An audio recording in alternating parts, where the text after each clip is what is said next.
오늘 귀한 법문을 해 주실 스님을 먼저 소개해 드리겠습니다. 이 정무 스님입니다. 16교구 의성고운사 부주지 소임을 맡고 있으면서 대운사라고 하는 포교당 이렇게 해서 아주 이 얘기를 뭐 하루 이틀 해도 연결될 수 있는 그런 인연이 있는 스님인데 아주 그 경북 북부 지방에서 포교를 열심히 하신 정무 스님께서 오늘 법문을 해 주실 것이고요. 우리 이쪽에 영남 쪽에 있는 해산 스님은 뭐 아는 분이 많지요.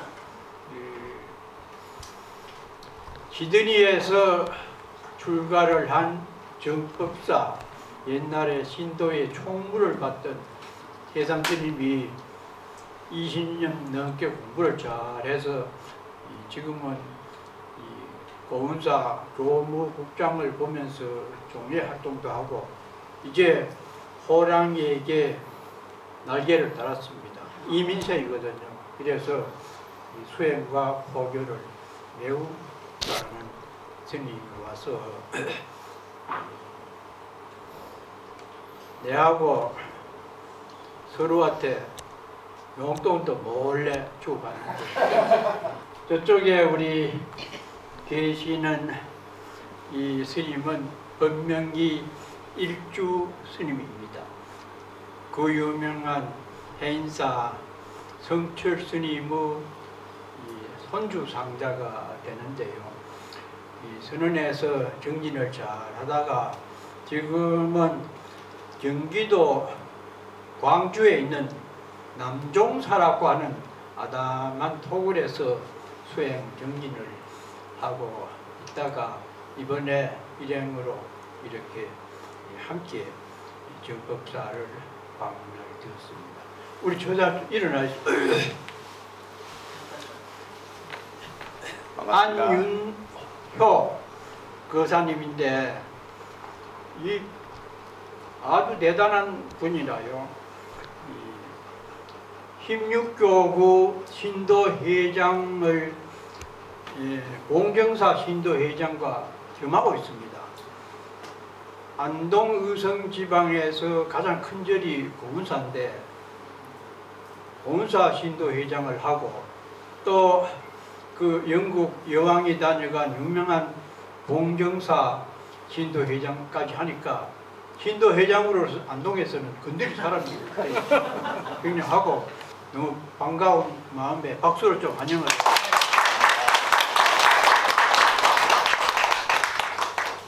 고맙습니다. 그럼 정우 스님의 법문을 청해 듣도록 하겠습니다.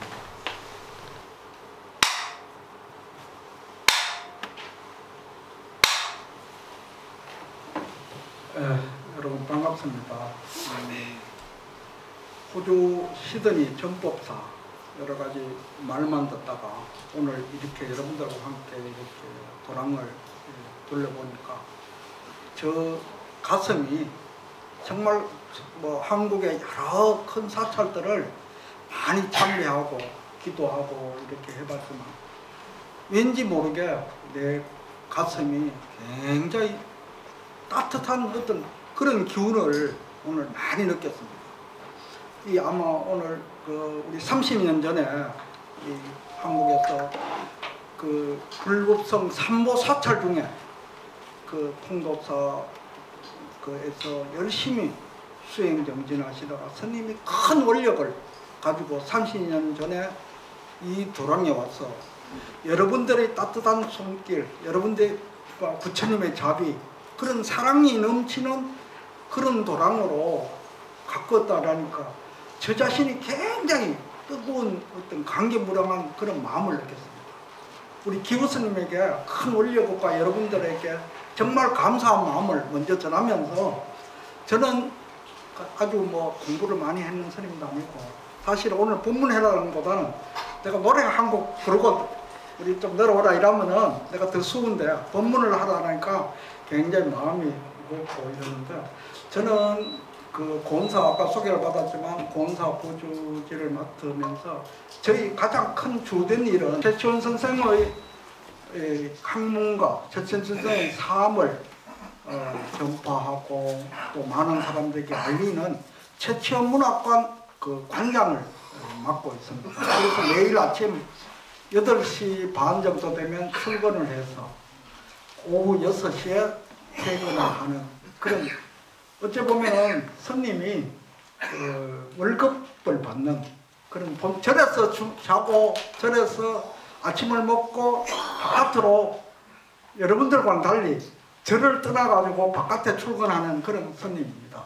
그래서 오늘 휴가를 내서 오늘 모처럼 이렇게 왔는데, 저는 오늘 이야기를 불교적인 어떤 수행법, 여러분들이 정말 먼 호주 땅까지 오셔가지고 이 정법투사에 와서가지고 어떠한 방법으로 나의 삶을 성화시켜 나갈 것인가, 불자로서의 삶을 성화시켜 나갈 것인가에 대해서 말씀을 드렸습니다. 우리가 기도를 할 때에 늘 우리 아침 저녁으로 여기 보니까 정법사도 그 아침 저녁으로 예불을 드리고 이러는데, 우리가 향을 올릴 때 계양, 정양, 해양, 해탈양, 해탈지연양 이렇게 하는, 그것이 가장 5가지 기본이에요. 향을 올릴 때도 그렇고 여러분들이 살아가는 삶도 마찬가지입니다.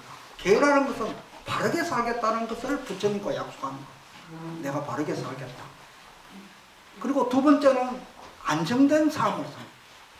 안정된 삶을, 어지럽고 욕심을, 탐심, 욕심내는 마음, 성내는 마음, 어리석은 마음을 버리고 뭔가 안정된 마음으로 내가 열심히 살아 노력하고 다른 사람보다 더 많은 노력을 해요. 제가 최치원 문학관에 있으면 최치원 선생의 어떤 삶을 통해 가지고 최치원 선생의 그 태어났던 신라 1100년 전에 신라 시대 때 최치원 선생은 아주 하루청에 그 육두품에 그런 신분으로 태어나가지고 우리나라뿐만 아니라 당나라에 가서 유학을 가서 최초의 한류라고 할 수 있는 중국 사람에게 이름을 알린 그런 분이에요. 그분이 했듯이 다르게 살고 안정되게 살고 그랬던 삶을, 불교의 어떤 삶을 다시 우리가 들여다보는 문학관을 하면서 봤는데, 여러분들도 마찬가지로 바르게 살고 안정된 마음, 그리고 안정된 생각 속에서 다른 사람보다 더 열심히 치열한 삶을 통해 가지고 때로는 힘들고 외롭고 할 때도 다른 생각을 가지고 않는, 늘 평상시적으로 안정적으로 살고 때로는 괴롭고 외롭고 하더라도 그것을 발판으로 삼아 가지고 더 노력하면은 안정된 삶으로 살아갈 수 있는. 그 다음에 그런 안정된 삶이 되면은 세 번째는 뭐냐, 지혜로운 삶으로 돼요. 바로 해양, 우리 항을 올 때, 부처님 앞에 항을 올 때 해양, 지혜로운 그런 생각. 그러면 그렇게 지혜로운 마음을 가지고 바르고 안정되고 지혜롭게 살다 보면은 여러분들이 바라는 원력들이 다 이루어지고 또 괴로움도 사라지고 여러 가지 어려운 난관들이 다 사라지는 그런 삶이 바로 해탈이에요.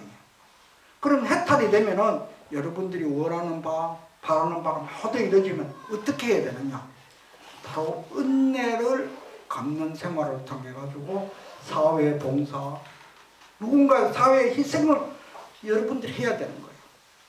벌었다 해가 폼 잡고 뭐 내가 어떤 가졌다 해가지고 내가 폼 잡는 것이 아니라 사회를 위해서, 가정을 위해서, 나의 주변에 있는 내가 지금까지 살아오면서 도움을 줬던, 또 여러분들이 힘들고 어려울 때 정법사 법당에 들어와가지고 우리 기호 큰 스님의 법문을 듣고 다시 그 안정된 생활로, 바른 생활로 접어들었다면 그 은혜를 갚을 방법을 찾아야 되는 거예요.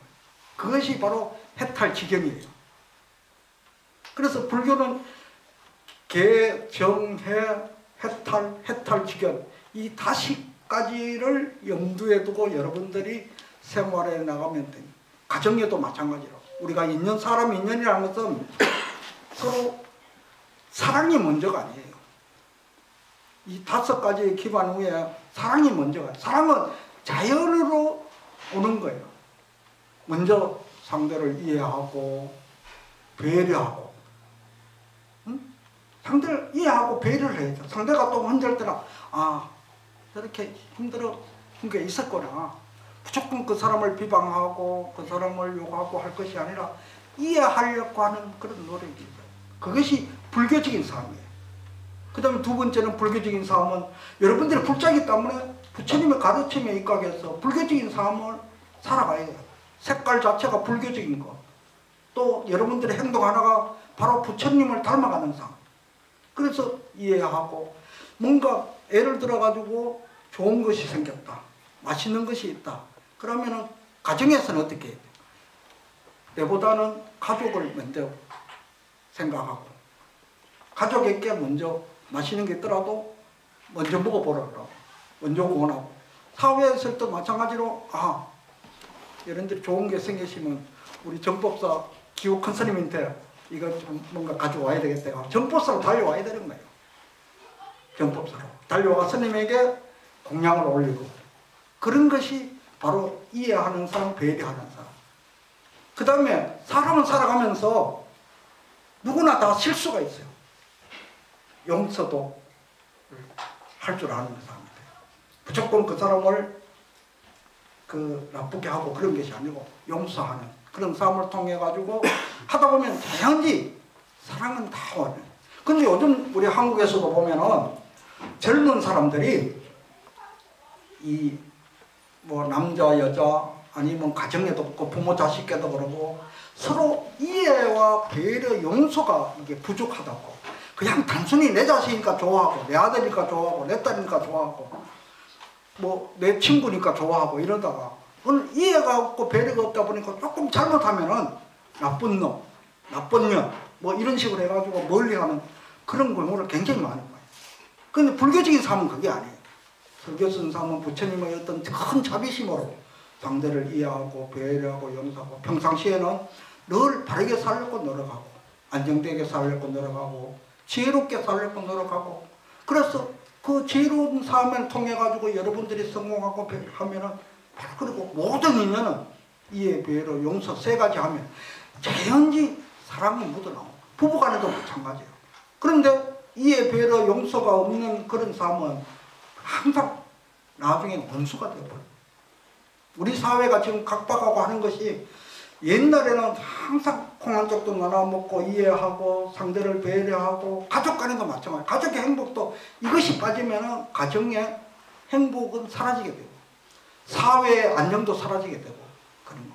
특히 멀리 여러분들처럼 호주 시드니로 제가 와보니까 한 10시간 반 정도 비행기를 타고 오니까 굉장히 힘든 여정이에요. 사실은 비행기 타고 보니까 저녁에 아침에 떨어지는데 멀리 왔을 때 특히 여러분들은 더 큰 이해와 배려, 용서 그리고 항상 은혜를 아는 불자가 돼요. 부처님의 은혜, 스님들의 은혜 아니면 국가에 대한 은혜, 부모님의 은혜 아니면 형제가 있으면 항상 형제의 은혜를 서로 생각하면서 은혜를 갚으려고 노력하는 것이 불자적인 삶이에요. 그래서 여러분들은 불자이기 때문에 불자적인 삶을 살려고 노력하고 부처님을 닮아가려고 하는 삶을 하면은 이 5가지 방법 그리고 사람과 사람 간에는 이해, 배려, 용서 이 3가지를 항상 염두에 두고 살아가야 됩니다. 그러면 이해하고 배려하고 용서하고 이러려고 하고 또 이 멀리 왔으니까 저는 이제 최초 문학관을 맡고 있으니까 최초 삶에 대해서 최초 선생이 살아왔던 삶에 대해서 잠시 이야기를 내가 드리겠습니다. 최초는 아까도 말했듯이 신라시대에는 진골, 성골 이런 신분 계급이 있었어요. 그리고 그 당시에는 왕이라는 그런 전제주의 국가에서 굉장히 그 신라에서 출세할 길이 별로 없었는데 아무리 노력하더라도 신분 때문에 자기가 바라는 바를 이루지 못하는 게 있으니까 아버지가 그 신라 땅에 살면서 아들만큼은 고생을 시키지 않아야 되겠다 이런 생각을 하고 아들을 그 당시에 중국 1100년 전에 중국 당나라는 지금의 어떤 우리가 보면 미국 정도가 안 됐겠나 세계를 지배하고 세계의 석학들이 다 모여드는 그런 곳이었다고 말해요.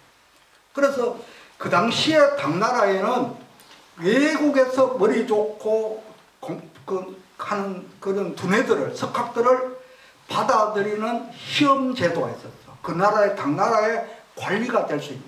그럼 호주에 이민이 와가 호주 여러 데 살듯이 그 나라도 개방을 해가지고 외국에 있는 사람들이 당나라에 와가 공부를 해가지고 그 당시에 그 시험을 쳐가지고 당나라의 관리가 되는 거예요.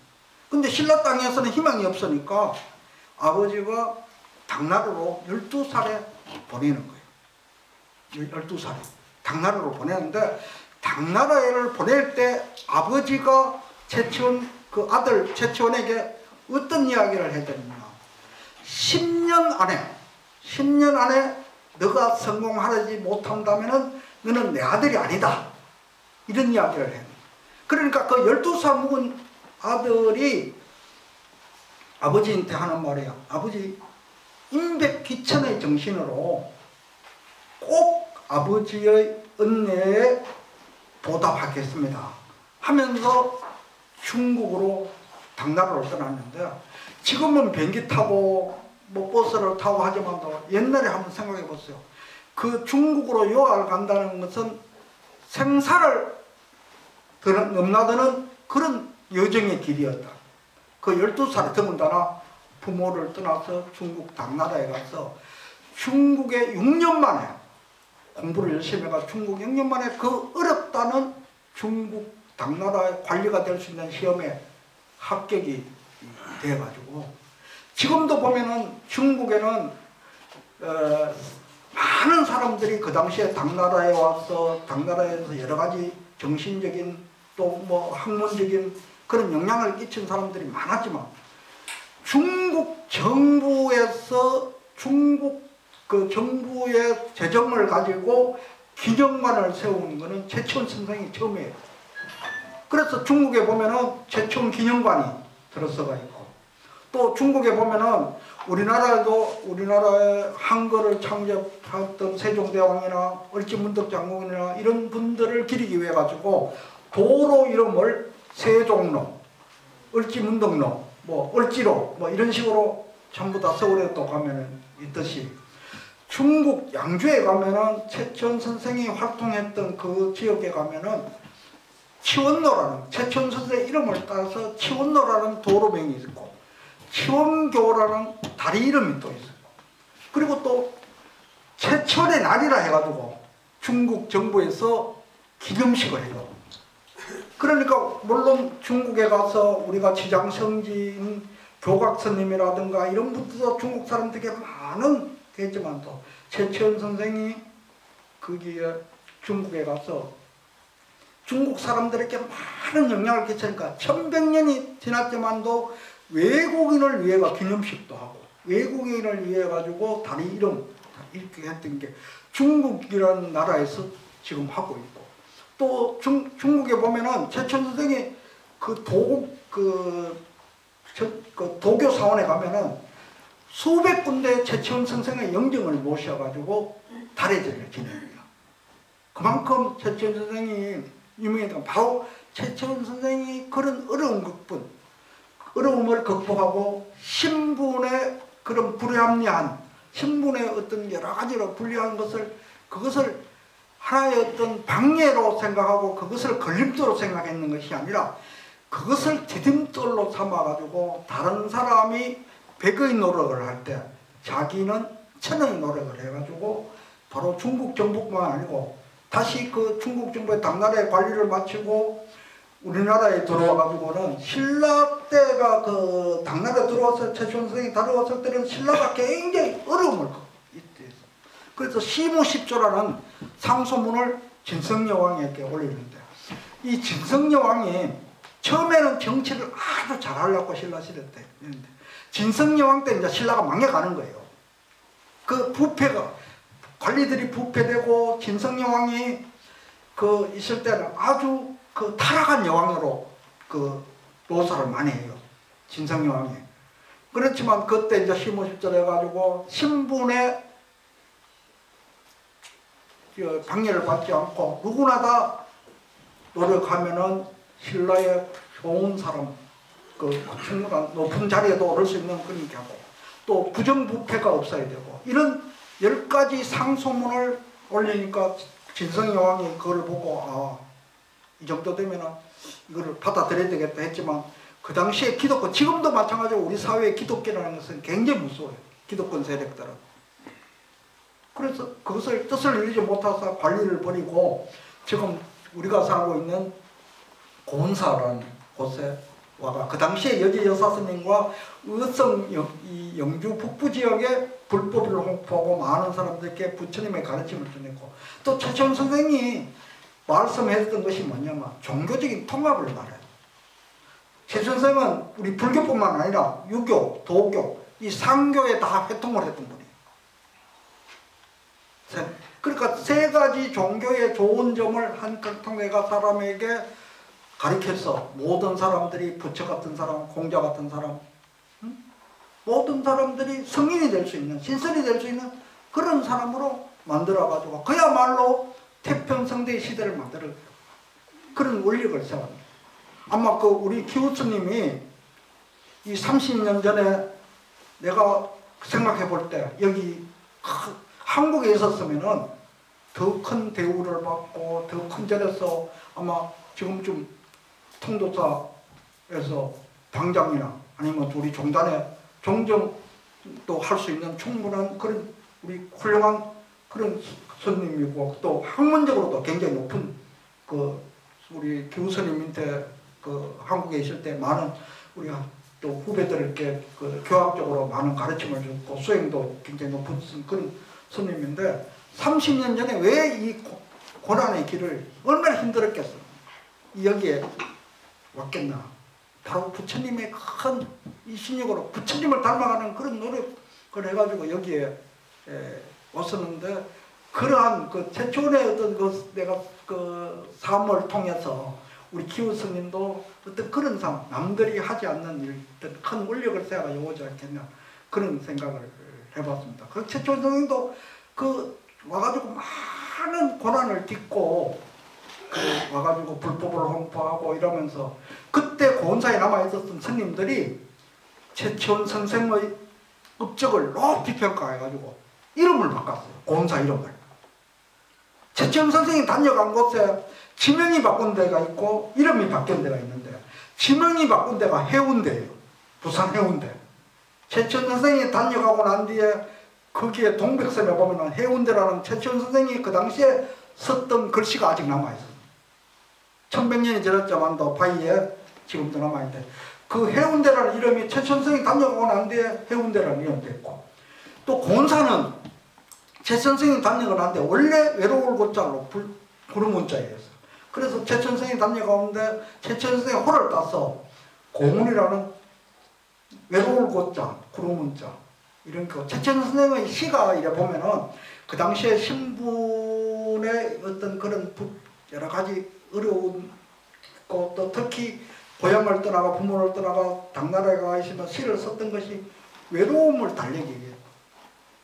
아마 여러분들이 마찬가지로 때로는 호주로 이민을 와셔가지고 비록 가족들이 있고 남편이 있고 자식이 있다 하더라도 한없이 외로울 때 아마 정법사에 오셔가지고 스님의 따뜻한 자비심으로 그런 것을 극복하고 했지 않겠나. 그래서 이도랑은 우리 한국에 있는 어느 사찰보다도 더 큰 역할을 하고 더 많은 사람에게 부처님의 가르침과 자비심을 수면되는 그런 도랑이 아니겠나. 나는 저는 그런 생각을 해보고, 그래서 기호 스님한테 다시 한번 이 큰 스님한테 여기 오면서 딱 들어가 어저께 이제 인사를 하고 오늘 들어오는데 오늘 이 가슴이 너무 따뜻하고 내가 설레는 거예요. 그래 그 설렘을 하려고 한 바퀴 또 운동장으로 돌고 왔다 갔다 그렇게 했습니다. 우리 스님이 30년 전에 그 큰 원력을 우리도 닮아가려고 노력하고 그 원력대로 여러분들의 따뜻한 손길이 스님의 그 원력하고 돼서 오늘 정법사가 보니까 너무 큰 거예요. 도랑이 정말 너무 좋은. 우리 교수님께서 큰 박수 한번 다시 한번 쳐주세요. 사실 저는 오늘 여기 오게 되는 것이 우리 해선 스님이 우리 한국에서 어떤 역할을 하느냐 하면은 우리 대곡사라고 아주 큰 절이에요. 의성 지역에서 제일 큰 절 주지를 하고 있고, 우리 조계종에도 입법, 사법, 행정이 다 있어요. 우리 종단에도 입법, 사법, 행정 중에 입법 활동을 하는 종례위원이에요. 사회로 말하면 국회의원인데 우리 종례위원을 하고, 우리 또 본사에 우리 또 교무국장을 보고, 의성 사업연합회, 의성 지역에 불교 사찰이 많습니다. 그 이제 사업연합회 회장과 스님들의 어떤 의성 불교를 발전을 위해 가지고 굉장히 노력하고 이러는데, 옛날에 여기 이제 우리 기우 스님, 큰 스님 이야기를 너무나 인터 자주 했습니다. 많이 하시고. 그래서 스님은 꼭 정보사에 한번 가셔야 된다. 뭐 전에는 그래요. 스님이 정보사에 가 살아야 된다. 그 이야기를 막 하더라고요. 근데 저는 스님께서는 30년 전에 큰 원력을 세우고 이쪽으로 왔지만, 저는 그런 그 용기가 없어가지고 오늘 몇 년 동안 저한테 기에 박히도록 스님 호주 정법사로 한번 갑시다. 큰 스님 만나러 갑시다. 이렇게 했는데, 내가 한 3년, 3, 4년 만에 처음으로 여기 우리 해산 스님 덕택으로, 우리 평상시에 우리 전부 도반 스님들이에요. 같이 함께 어울리고 어려움을 있을 때를 극복하고, 그리고 또 우리 안윤여 회장은 그 제가 석수암 주재할 때 또 신도회장을 하고, 지금은 안동시에 체육회장을 해요. 그건 이제 선거를 뽑는데, 지난번 그 안동시장 출마를 했을 때는 뜻을 이루지 못했는데, 아마 다음에는 내가 볼 때는 시장을 할 것 같아요. 우리 교우스님 아까 큰 스님께서 말씀을 하는데, 우리 또 큰 스님의 고등학교 또 후배예요. 그러니까 인연이 참 묘하죠. 인연이. 그러니까 여러분들도 부처님 인연으로 함께 했으니까 서로 아까도 이야기했듯이 서로 그 이해하고 배려하고 용서하는 그런 교민세가 되고, 부처님의 불심으로 늘 여러분들의 손길은 따뜻하고, 여러분들의 마음은 늘 부처님을 닮아가는 그런 마음으로, 여러분들이 비록 멀리 호주에 와가 있지만도 가정의 행복과 우리 정법사의 발전을 통해 가지고 우리 교민사회가 더 많이 발전하고, 또 여러분들이 이제 연세가 이래 되니까 젊은 부자들을 제일 불교에서 그 복을 받는 중에 육바라밀 중에 보시가 있는데, 보시라는 것은 꼭 제보시 하는 것이 아니에요. 보시라는 것은 뭐냐, 법보시가 최고예요. 부처님 법을 믿도록, 부처님 법을 배울 수 있도록 하는 게 최고의 공덕입니다. 그러면은 여러분들 어떻게 해야 되겠습니까? 오늘 저희들이 떠나고 난 뒤에 내일 가서 이웃에 불교를 믿지 않는 사람들이나 또 불교에 관심이 없더라도 관심을 가질 수 있도록 우리 정법사에 꼭 많이 여러분들이 모셔가, 여러분들 한 분 한 분이 정법사뿐만 아니라 우리 불교의 법을 전하는 포교사가 되어주시고 정법사가 되어주시기를 부탁드리면서, 사실 저는 그 법문을 못하는데 여러분들이 예, 얼굴을 보니까 여러분들이 또 마찬가지로 여기 이민 왔을 때 얼마나 힘들었겠나. 때로 힘들 때가 분명히 있었죠. 예, 힘들 때마다 우리도 스님들도 굉장히 힘들 때가 많아요. 저도 젊을 때 출가를 해가지고 살아가면서 때로는 외로움이, 그 고독이 우리의 무기예요. 외롭고 고독할 때는 어떻게 해야 중원 우리 스님들은 힘들고 괴롭고 해야 기도하고 연불 하고 참선하는 거예요. 괴로움이 없고 즐거움이 없으면 공부할 마음을 잘 안 내요. 힘들기 때문에 부처님의 가고, 또 그래서 괴로울 때 연불하고 외로울 때 참선하고 뭐 그렇게 하는 거예요. 그래서 저는 때로는 힘들고 외로울 때는, 내가 그 은혜사 문중인데, 은혜사 문중에 있을 때 그 돌구멍절이라는 그런 절이 있었어요. 그 절에 있을 때 내헌척 산에 올라가가지고, 내가 우리 기호스님이 안동이 고향이라 해가지고 내가 여기 와가 처음 알았는데, 안동의 노래를 작사했던 분이 우리 바로 기호스님이더라고요. 고향에. 아마 나는 내 개인 하는 마음에서 그거를 작사를 하지 않겠나. 그 작사를 했어요. 안동 노래를 작사를 했는데, 저는 암자에 있을 때 내가 힘들고 할 때는 때로는 기도도 해도 안 되고 이럴 때는 산 정상에 올라가 아무도 없을 때 내 얹혀 노래를 불렀어요. 그래가 내가 오늘 여기까지 왔으니까 노래를 한 곡 부르려고 합니다. 내가 불렀던 노래, 힘들 때 불렀던 노래. 그러면서 여러분들이 힘들 때를 생각하면서 이 노래를 부르면서 오늘 법회를 마쳐요.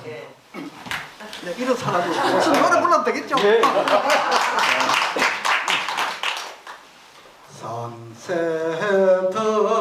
산새들이 슬피우는 고독한 산사이에서 소쩍새를 벗을 삼는 외로운 내 신세여라. 찾아오는 보살 없고 보고 싶은 보살 없는데 똑딱이는 목탁 소리만 내 마음을 달래주네. 산사생활 30년이 한없이 썩을 퍼지네. 이러면서 오늘까지 내가 이 옷을 입었습니다. 감사합니다. CD 작가요? 네. 그 CD 내서 CD. 계산 스님이 그렇게 포교를 잘하고 종회위원을 하고 활동을 많이 한다 하니까 무슨 일을 어떻게 의성에서 하고 있는지 한번 들어봐야 됩니다. 자.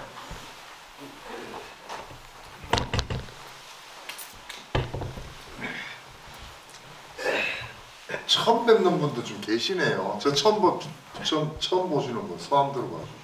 그럼 세월이 젊으신 분이 좀 계시네요. 눈에 밟히는 그 제가 옛날 30년 전 총무를 할 때 저에게 그렇게 손가락질하며 잔소리를 하셨던 어르신들이 참 많이들 안 배어서서 가슴이 많이 아픕니다.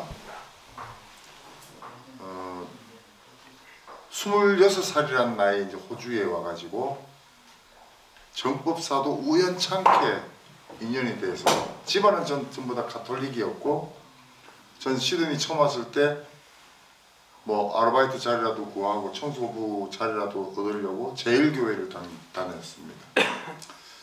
그러다가 기우스님을 알게 돼서 뭐 불법에 관심이 없었지만 기우스님이 주시는 차 한 잔이 먹고 싶었고 법회 때 오는 김치볶음밥이 먹고 싶어서 절에 인연이 되어 갖고 출가까지 하게 됐습니다. 이게 뭐 불법을 잘 알고 또 불법에 심취해서 출가한 게 아니라 그냥 그렇게 좋더라고요.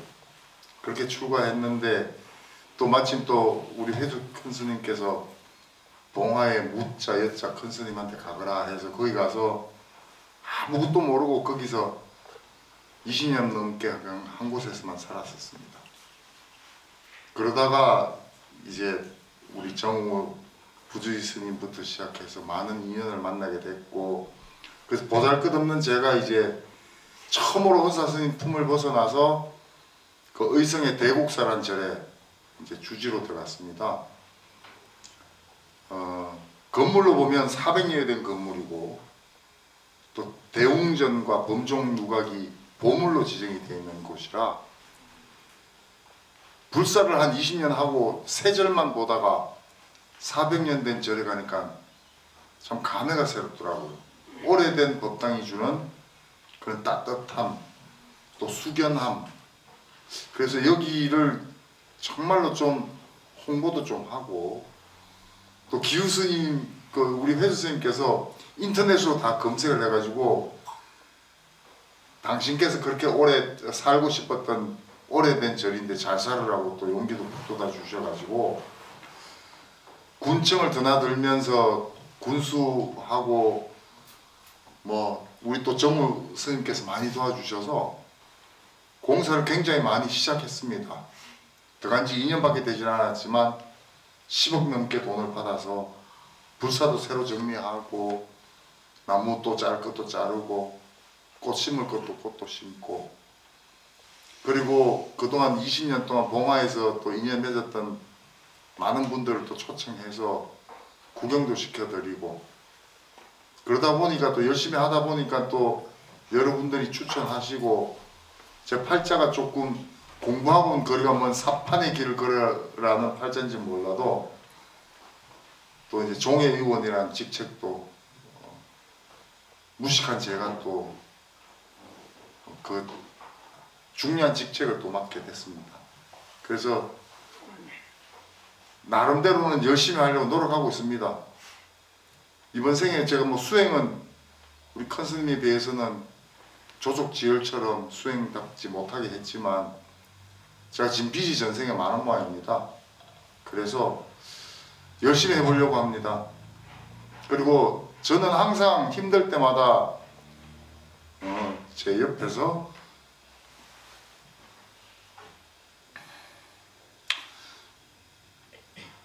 큰 힘을 북돋아 주셨던 회중 스님을 절대 잊지 못할 겁니다.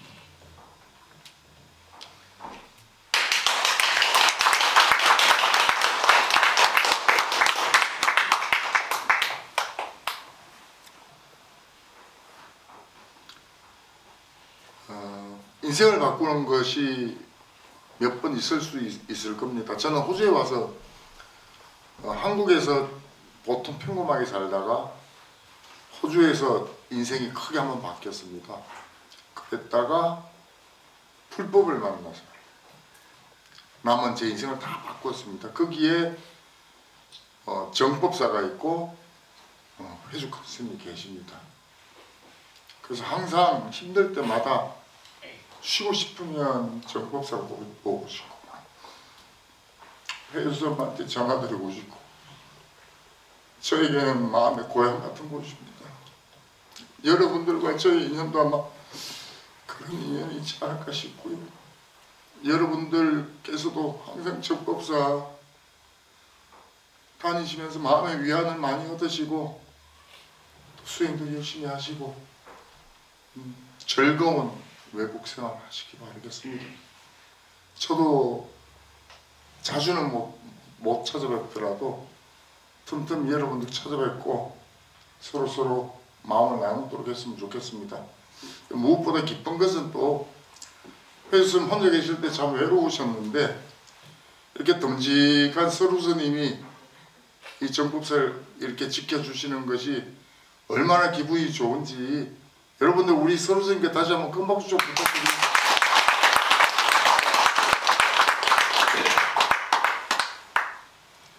저도 여러분들과 똑같은 그 이민생활을 해봤고 불법은 잘 몰랐었지만 그래도 신도로서 또 정법사 저기 건물 하나 딸랑 있을 때 그때 생각하면 감개가 무량합니다.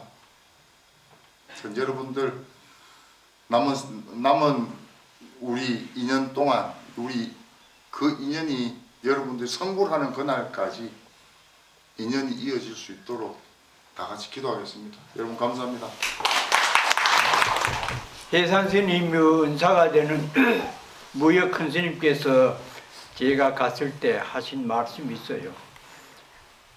해산은 소프트웨어는 별론데 하드웨어가 튼튼해요 이랬습니다. 그래서 하드웨어 실력을 지금 회사 발휘하고 있습니다. 일주 스님 좀 일어나서 좀 어려움 하셨는데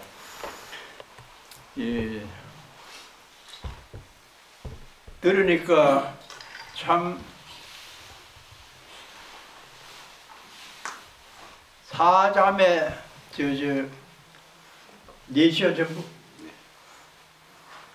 네 분이 전부 스님이랍니다.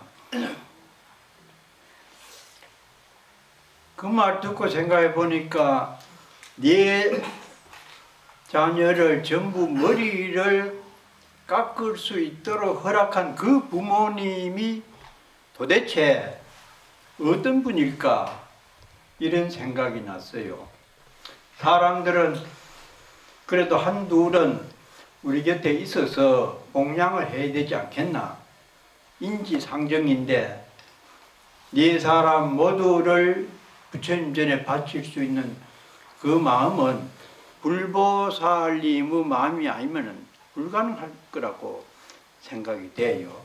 그래서 도대체 어떻게 부모님이 살아오셨길래 그런 결단을 할 수 있었는지 조금 말씀을 해 주십시오.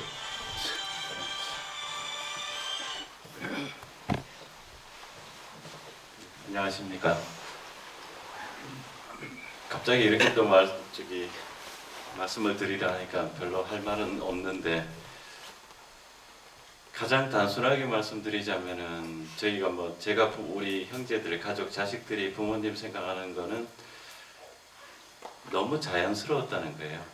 남들은 되게 어려웠겠지, 힘들었겠지 이런 말씀을 하시는데, 이것도 우리 부모님이 저희들한테 준 은혜인지 몰라도 한 번도 반대한 적이 없었고 한 번도 이래라 저래라 한 적이 없었어요. 그러다 보니까 모든 것이 그냥 물 흐르듯 자연스럽게 이렇게 진행이 돼서 어쩌다 보니까 형님, 누님, 여동생까지 해서 제가 이제 마지막으로 이제 출가를 하게 됐는데, 보이지 않는 뭐가 있는 거는 제가 잘 모르겠는데, 그 덕분으로 지금 저도 한 30년 이렇게 절에 들어와 있는데 자연스럽게 사는 법을 이렇게 마음으로 느끼고, 또 그러다 보니까 실제로 제가 지금 살고 있는 모습도, 또 신도분들한테 한마디 한마디 말씀드리는 그 내용도 가장 자연스러움을 제가 얘기를 참 많이 합니다. 우리 절에 들어와서 스님이 되는 이유 중에 하나도 그렇고, 또 그리고 불자들이 절에 오는 이유도 자유롭고 또 평화로운 그런 삶을 사시기 위해서 들어왔다고 생각하기 때문에, 매사가 이 자연스러움과 자유를 빼면은 더 이상 할 얘기가 없는 거예요. 불편하면은 여기 오래 살 이유가 하나도 없잖아요.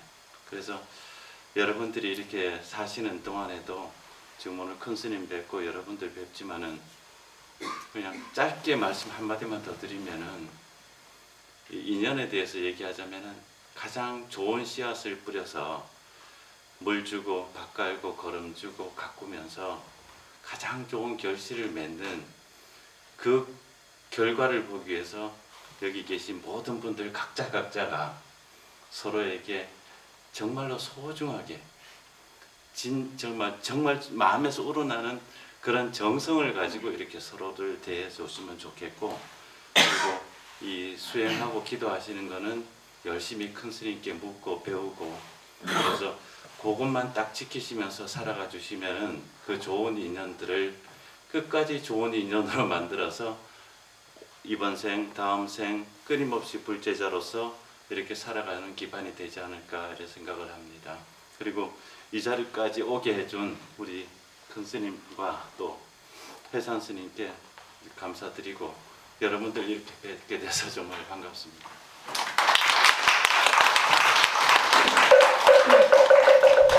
안동 시민의 복지와 어떤 발전을 위해서 불교에서는 원력을 세우고 원력을 성장하라.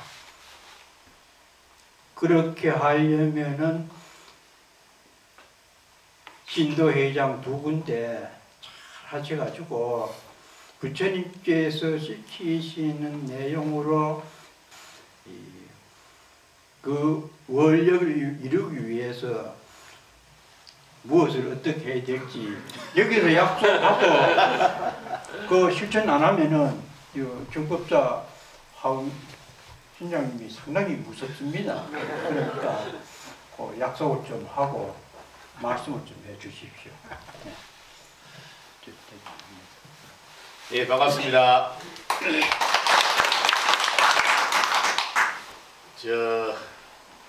저는 우리 사찰의 신도 회장으로서 앞에 스님들이 워낙 법문을 잘 하셔가지고 저도 농담도 잘하고 이야기도 잘하는데, 꼭 사찰에 들어오면 스님 뒤에는 말이 막혀버려요.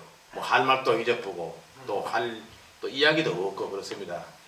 저는 아까 스님 이야기했듯이 봉정사 또 16교구 신도 회장으로서 항상 여기도 4월 초팔을 행사를 했지만은 초팔이나 그 행사 때 우리 신도 임원들이 있어요. 다 우리 한국에 가면은 큰절 같으면 한 20명, 40명 됩니다. 임원들을 모아놓고 제가 하는 소리가 사찰 주인, 즉 절 주인은 우리 신도들이다. 신도들이 항상 절을 아끼고 보듬어주고 그런 가운데 우리 스님들이 있지, 스님은 주인이 아니다. 스님은 언제든지 절을 떠나고 또 절을 떠나면 그만이지만 우리 신도들은 이 사찰을 항상 지키는 주인의식을 갖고 있어야 된다. 그런 제가 이야기를 매일 합니다. 그래서 신도 회장으로서 행사 끝나면 제가 신도들에게 또 보너스로 또 여행도 다니고 막 그럽니다. 그런 가운데 또 우리 신도들이 좋아하고 또 우리 스님들도 사실 근본이 인간입니다. 인간이기 때문에 인간적인 관계를 잘 해놔야만이 스님도 좋고 또 신도들도 좋고 그렇습니다. 제가 전에 석수함에 있을 때 근데 신도회장에서 4.5 촉발 축사를 하는데 그 법구경에 이런 말이 있다 그래요.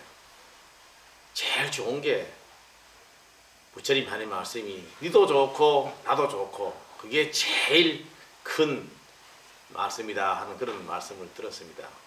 아무쪼록 이 호주까지 와서 제가 이런 마이크를 든다는 것이 또 송구스럽고 아무쪼록 먼 타국 땅에 오셔가지고 아까 법문도 하셨지만은 외로움도 있을 거고 또 기쁨도 있는데 모두들 우리 정법사 찾아가지고 정법사에 힘을 모아가지고 여러분도 좋고 우리 정법사도 좋고 다 같이 발전하는 가운데 여러분들의 늘 건강과 행운이 있다길 바라겠습니다. 고맙습니다.